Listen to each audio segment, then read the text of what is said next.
Sir all the best అండి. Funky Thank you. చాలా ప్రామిసింగ్గా ఉంది. మీ కాంబినేషన్ కానీ చాలా రిఫ్రెషింగ్గా ఉన్నాయి, జోక్స్ కూడా. అంటే మన అర్జున్ గారు మాట్లాడుతూ మీకు ఆల్ ద బెస్ట్ చెప్పారు. అంటే yesterday I forgot to mention, but town hill అని చెప్పి మొన్న వెళ్ళిన there I mention, but definitely all the best for Seetha Payanam and also all the best for couple friendly.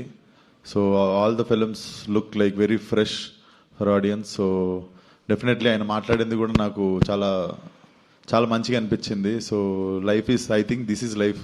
మనకి ఈరోజు కోపం ఉంటుంది కానీ look at the round of circle of life.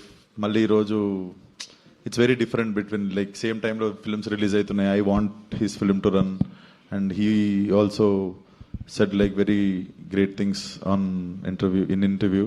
So definitely rooting for couple friendly and also Seetha Payanam. All the best to Shobhan also. Good ఒక good closure లాగా అనిపించింది. Even I felt same sir. సరే, circle of life. అంటే ఇప్పుడు ఈ movie విషయానికి వచ్చేసరికల్లా కొంచెం రిఫ్రెషింగ్ అనిపిస్తుంది. అంటే ప్రీవియస్ మూవీస్తో కంపేర్ చేస్తే ప్రీవియస్ మూవీస్ నుంచి బయటపడి కొంచెం లైటర్ వే అయినట్టున్నారు. అవును, అది తెలియకుండానే కొంచెం రిలాక్స్డ్ ఉన్నా. మేబీ అది the energy film is carrying, film has that energy అనిపిస్తుంది.